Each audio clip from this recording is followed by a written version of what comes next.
After her rebirth, the girl first ran to the supermarket and brought out several carts filled with rice, flour, oil, and canned food. She had a door made of strong anti-theft alloy and stored everything safely.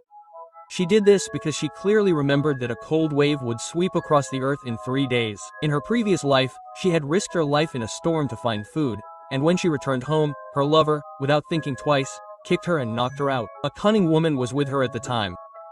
Then she realized that those she had trusted had conspired to betray her and brutally killed her to take over her house.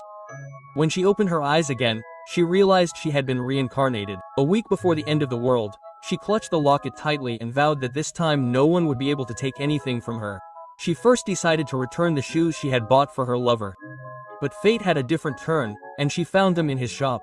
The cunning girl looked at the locket with a false smile and pretended to ask where she had gotten it. At that moment, the girl's heart skipped a beat, because in her previous life, that same locket had been the cause of her tragedy. But this time, she had already stored the locket. Without hesitation, she broke it in front of them. The cunning girl's smile froze, and the man turned red with anger. Then, both of them left with their faces stained with dust. The girl looked at their backs coldly, realizing they wouldn't stay silent. She immediately went to a security company and ordered the highest quality bulletproof door. Coincidentally, the same man was also ordering the same door for his house. Her heart skipped a beat, and some hints suggested that she might also be reincarnated. She had a lot of belongings, but she was insecure. While she was worrying about money, the man called her and told her that he wanted to buy the school apartment, etc., left by her parents, at a bargain price. The girl let out a cold laugh. This opportunity would not only solve her financial problems but also give her a chance to teach him a lesson. She took the documents and went to the real estate office, demanding that he bring 1 million in cash that very day. The next day, the man came into the trading room arrogantly,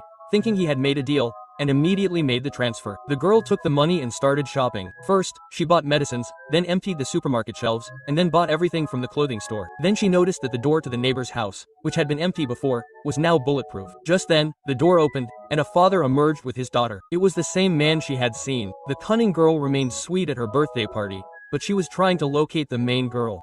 She wanted to make sure the locket was truly destroyed. Amidst the thunder and lightning at night, the girl knew the end was near. Then the delivery man said there was a storm and he wouldn't be able to deliver the locket. She decided to go into the storm and get the locket herself. The wind was so strong that she was almost swept away, but some hands caught her. He scolded her and told her not to go out at such a dangerous time. She waited for a few seconds, but he whispered in her ear that the end of the world would begin in 5 minutes. But as soon as she opened the door, the man and the clever girl suddenly appeared. They listened to her but thought she was crazy. Then the man said that because of the storm, the other girl couldn't go back alone and asked for permission to stay. Hearing this, she remembered the nightmare of her previous life, when that night in the shelter had taken everything from her. This time she didn't hesitate, but immediately after she spoke, the sky roared with a wild wind.